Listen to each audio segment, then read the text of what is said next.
We found them. Thanks. Yeah, thanks a lot. Give it 2 minutes. Huh?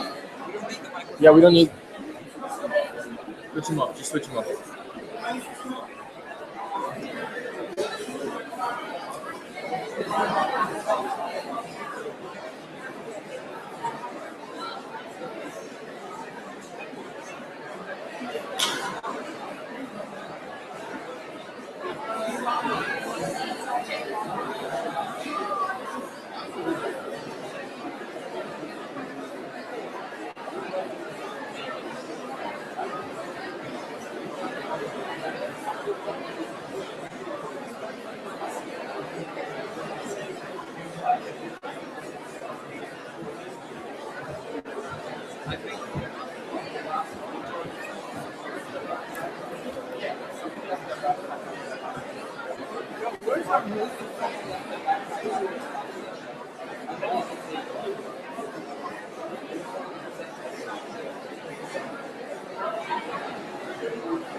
Just stick it on the table. Just put on top of them while it's speaking if you want to see time. No, it's fine. Okay. Ladies and gentlemen, would you kindly take a seat? We're about to commence.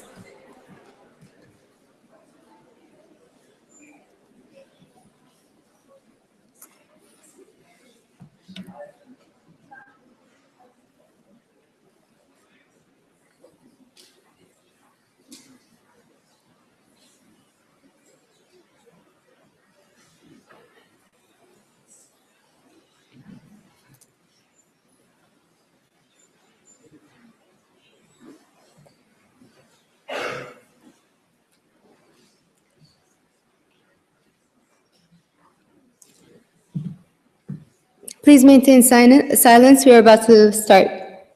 Ladies and gentlemen, honored guests, on behalf of Georgetown University, School of Foreign Service in Qatar, Northwestern University in Qatar, and the Thyman Foundation, I would like to welcome you all to the closing ceremony of the 3rd Annual Qatar Leadership Conference.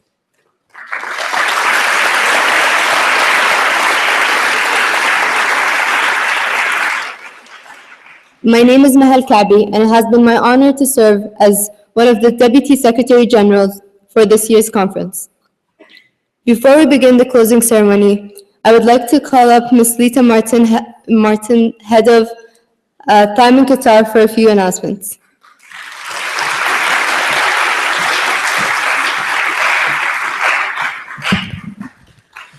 Okay, a couple of quick announcements before we begin our ceremonies. Paper certificates for the conference will be mailed to schools in about a week's time. And again, to reiterate what I said earlier, if you have spelling concerns on these certificates, please email the Feynman Qatar office specifically with the concern. There are no guarantees that we can get them changed, but we will look into that and see if we can make some last-minute changes for you. Digital certificates will be issued sometime next week, so you still do have time to sign up for them. Again, you may get the link from your director or teacher, or go to bit.ly/QLC 2014. Please do not forget to take the MUN Global Survey, which is found in the back of your conference book, and forward the link to anyone, either past delegate or current delegate. And we would appreciate your assistance in getting the message out and getting as many respondents as possible. Speaking of surveys, we have a paper survey that needs to be and will be distributed by our admin staff.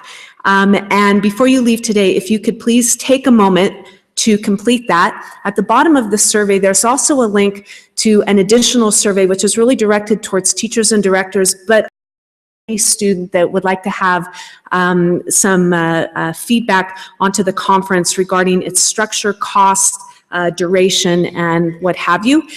We very much value this feedback, and this morning on Dropbox, I made the QLC 2015 folder, so we're already beginning to plan for next year. So your opinions and your feedback are very much needed and wanted. Please be mindful that when we finish our closing ceremonies, buses will be in the bay ready to depart. So please, if you are taking buses, please make your way immediately to your transportation. Finally, on behalf of the Feynman Qatar office, Mr. Atkins, Mr. Abhay, and myself, we thank you very much for making this third annual QLC such an incredible event. Have safe journeys home and stay inspired and empowered by what you learned this weekend. Thank you.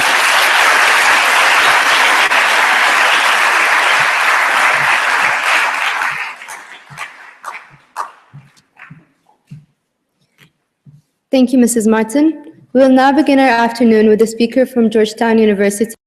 Mr. Miller is a native of Dublin, Ireland, and a graduate of Trinity College, Dublin, and the University of London. He is a professor of government at Georgetown University's School of Foreign Service in Qatar. Prior to arriving in Doha, he was a member of the War Studies Department and then the director of the Middle East and Mediterranean Studies program at King's College, London.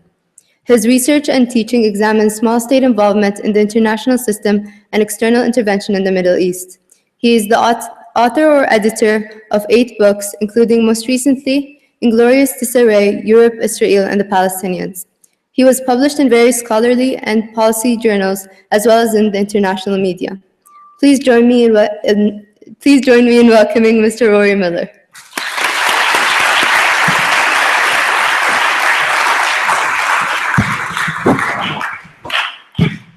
Thank you very much. It's a real honor to be here today. You know, by all accounts, you've had a wonderful few days, and it's a real privilege to be able to contribute to that towards the end.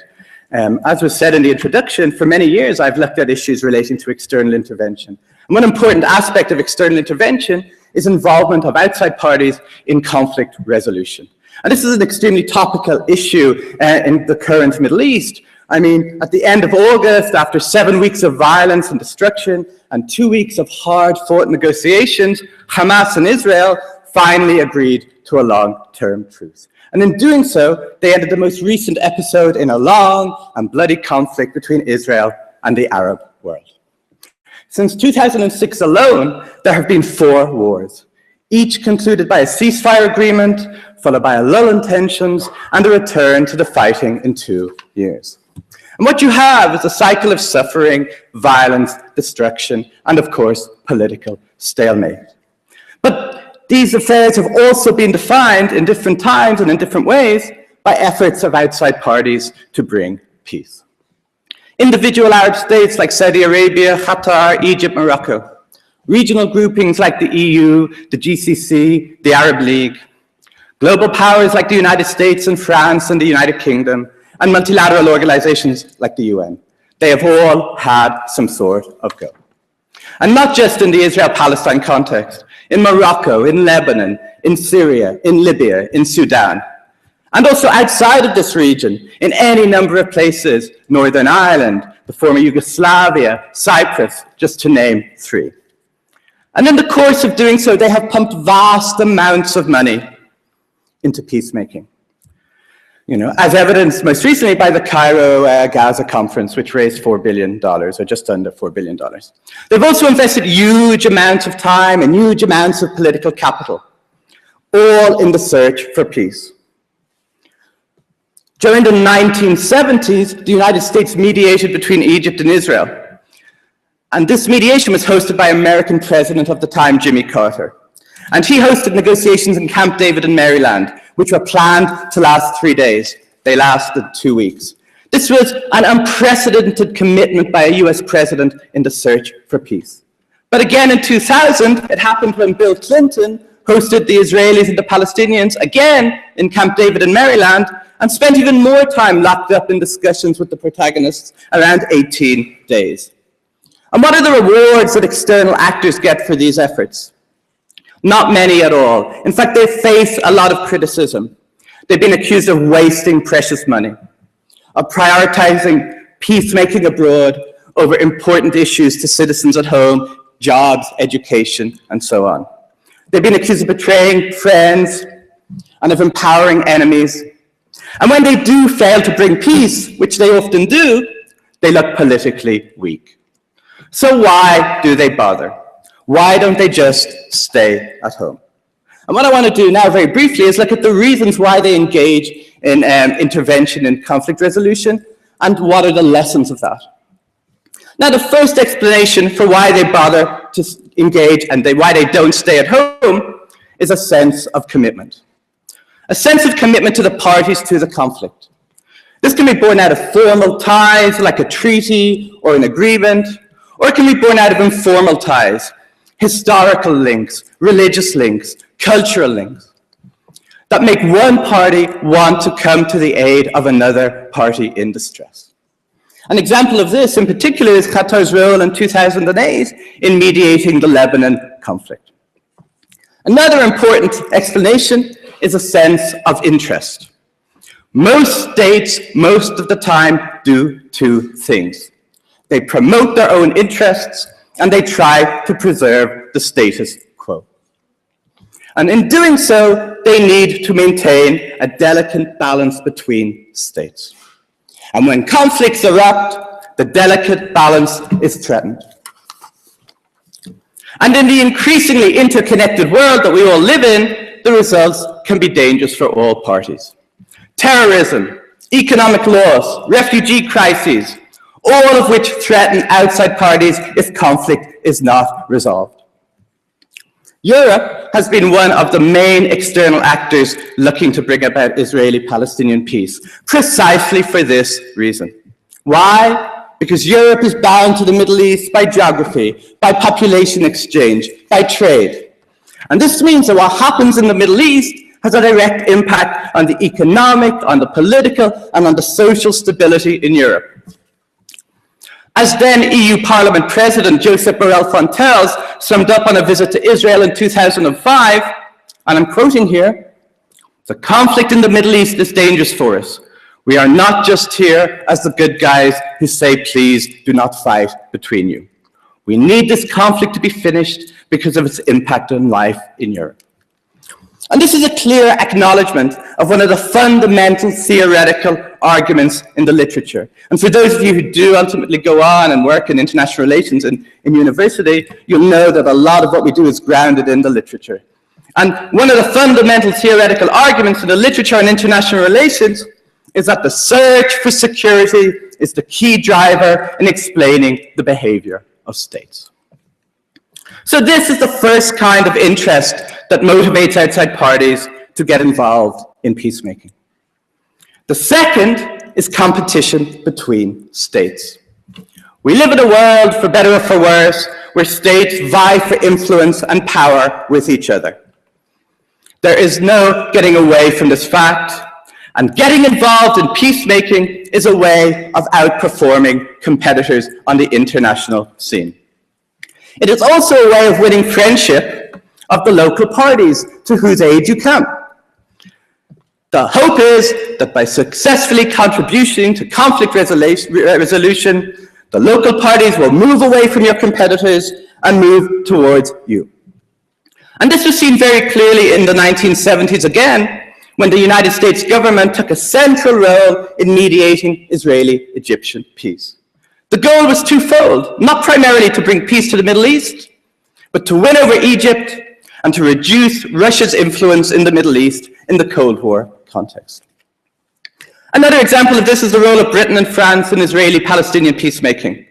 At various times over the years, both have got involved in peacemaking as a way of ensuring that they, and not their main competitor in Europe, France or Britain, becomes the dominant European political player in the Middle East. A third explanation is that countries look to involve themselves in peacemaking to gain prestige. Being a peacemaker in a conflict that has become the focus of the world's attention makes you look important. When I worked in London not so long ago, I had a visit from a group of Brazilian diplomats. And what they wanted to talk about was this. Now that Brazil was a major economic power, the government was thinking of getting involved in Israeli-Palestinian peacemaking as a way to show the world that they had arrived on the international stage. Now, I don't want to sound too cynical in all this. There is another school of thought, and an important school of thought, that has been increasingly relevant and central to the literature in recent years. And it can also, in part, explain why outside parties get involved in peacemaking, at least some of the time. And that is a real desire by governments and their people to develop a foreign policy based around peace, based around liberty, based around the rule of law, a respect for human rights, and a respect and adherence to fundamental freedoms. And doing so without taking into account or consideration the effects of doing this on their security or their own interest. And this is an increasingly important aspect of peacemaking. Admittedly, it is harder to find, but it is out there. The most important and recent example of that is the peace process in Northern Ireland, which I'll mention briefly towards the end. But if these are the reasons that outside parties get involved in peacemaking, what have we learned from the involvement of outside parties in the actual peacemaking over the years? The first lesson, and I think this is a really topical and important lesson, is that paying for state building and economic development won't in itself buy you peace. All too often, external actors believe that socioeconomic development and investment are enough to transform zones of war into zones of peace. They are not. The bottom line is that conflicts need more than money. After spending billions and billions of dollars over many years, external actors in the Palestine problem are increasingly reluctant to throw money at a problem that is getting worse and worse. The second lesson, and no less important, is that there are limits to the influence of outside parties in terms of bringing peace. External actors can serve as the host. They can serve as the guarantor. They can serve as the sponsor. They can serve as the intermediary. But local events and local parties, time and time again, have proved that they are the key to peace. President Sadat's visit to Jerusalem in 1977 was the key event that led to an Israeli-Egyptian peace. Outside parties, including the United States, had no role in bringing this about and were actually quite surprised when it happened. Again, it was the secret channels between Israeli and Palestinian negotiators in Oslo, Norway, in the summer of 1993 that led to the Oslo peace process. At the same time, the US-sponsored peace process in Washington was in its 13th round and had made no progress whatsoever.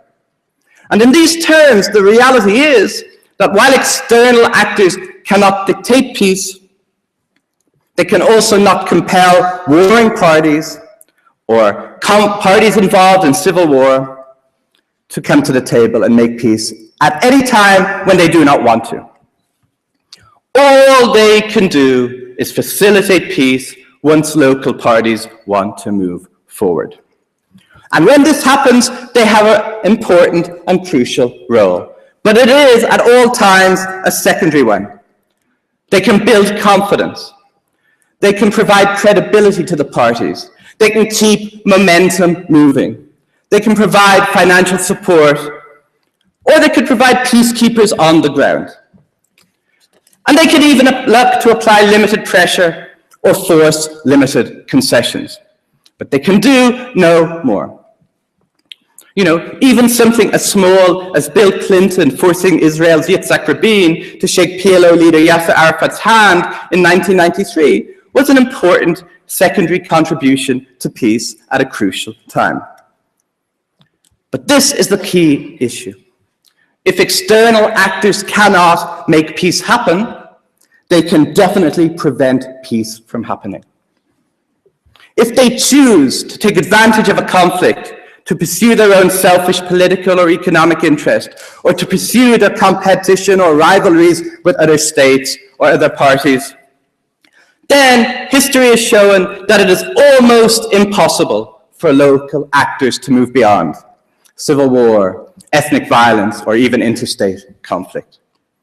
The civil war in Lebanon in the 1970s and 1980s is a perfect example of this. It became a battleground for several external actors who used the conflict to promote their own self-interested goals. But if you compare this to Northern Ireland in the 1990s, you see that the peace process only succeeded there because the external actors at this time, primarily the United States, the Republic of Ireland, and the United Kingdom, had really abandoned any selfish interest in the conflict by the 1990s. And so, in conclusion, I just want to draw a few points. And the first is that the best thing that external actors can do is do no harm. The best thing that the rest of us could do, who are looking on, is limit our expectations of the capacity of external actors to deliver peace, especially in situations where the local parties are not ready to make peace. And all the time, we must hold external actors to account to make sure that they don't use conflicts to promote their own interests rather than the interests of peace. Thank you very much.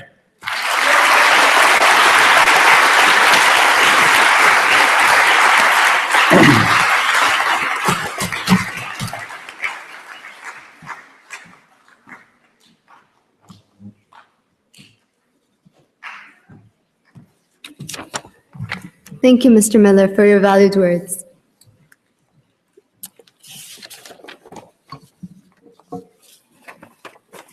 Now, I would like to invite Deputy Secretary General Tamim Al-Mahtasam up to the podium to present the closing speech for the 3rd Annual Qatar Leadership Conference.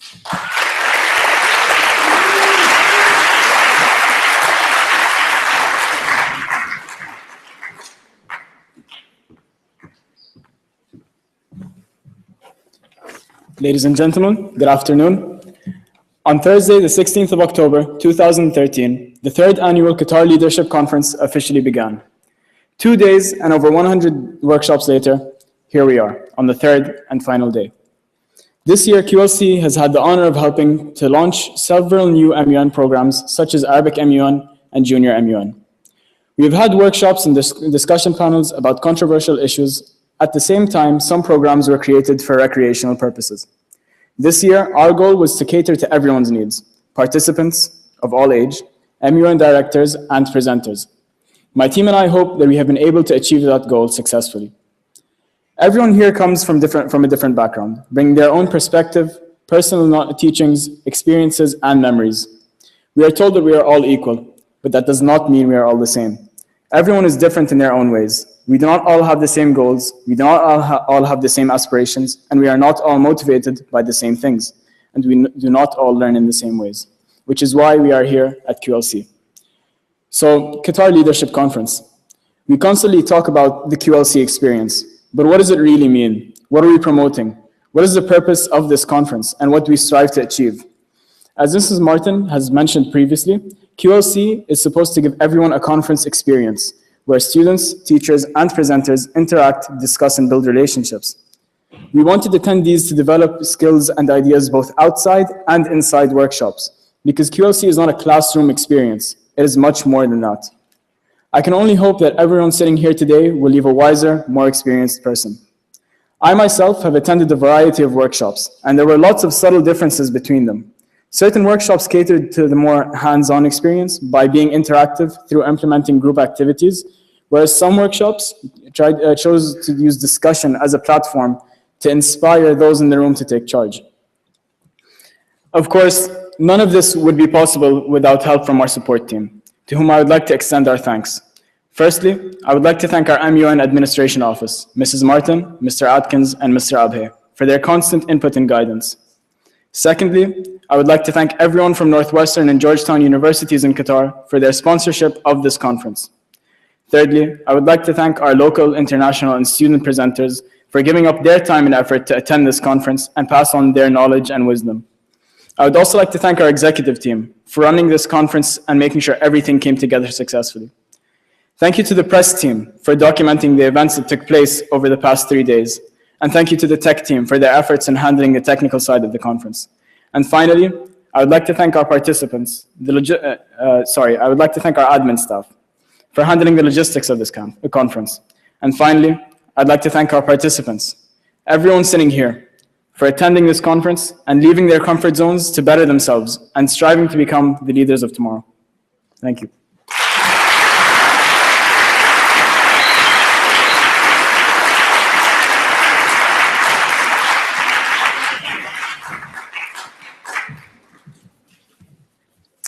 Thank you, Tamim, for your inspirational words.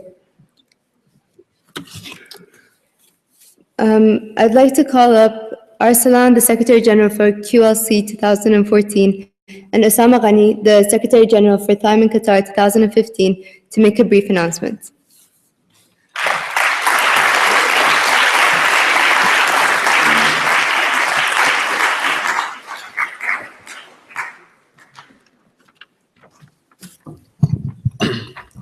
Ladies and gentlemen, one of the primary aims of the Qatar Leadership Conference is to forge connections among potential leaders in the region. In 2012, the QLC served as the hub for directors who integrated online MUN under the Thyman banner. This year, the QLC continues with this tradition. This year, as a result of networking at the QLC, Thyman Qatar is proud to announce that its first delegation from Kabul, Afghanistan, will be attending the 2015 conference. The delegation will comprise 4 talented students, 2 boys and 2 girls. This group of people will be trained by existing MUN students on an online platform. I am proud to announce that Peter Dalglish, who by now is quite the renowned presenter here at the QLC, will be leading this delegation as its director. This development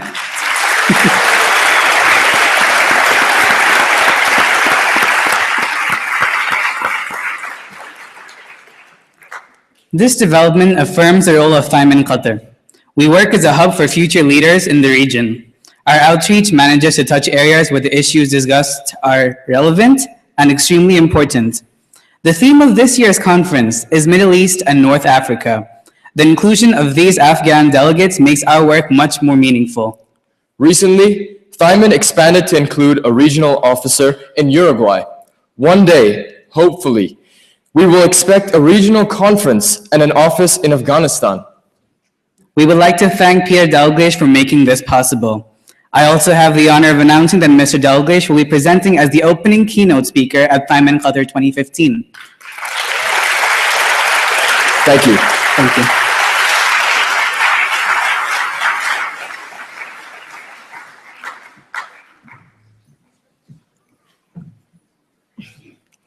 Thank you, Arsalan and Osama. Finally, we'll be screening a video put together by the QLC press team commemorating the events of the past few days. We hope you enjoy this short film.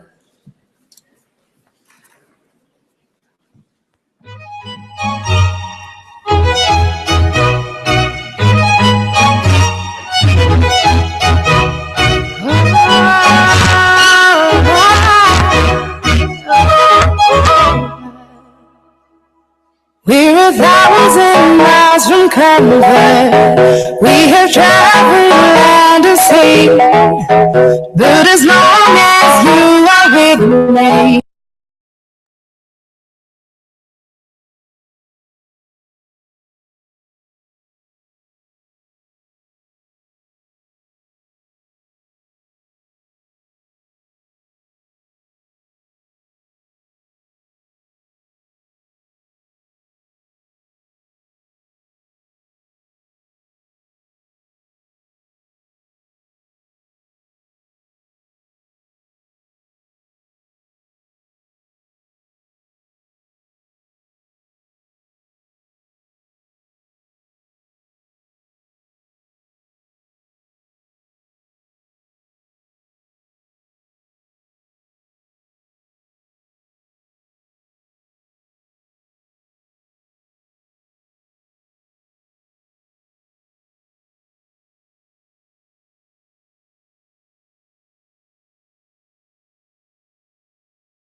On behalf of the executive team, I would like to thank the Simon office once again for their support and guidance in planning this event. I would also like to thank our presenters, our participants, our press, admin, and tech teams, and and everyone who came for everyone who came and made this conference possible. And a special thanks to the university staff from Northwestern University and Georgetown University. I thank you all once again for making this conference an enjoyable one. I hereby declare the 3rd Annual Qatar Leadership Conference officially closed.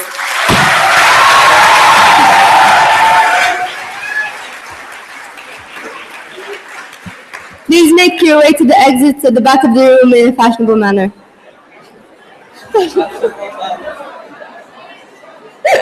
I had to.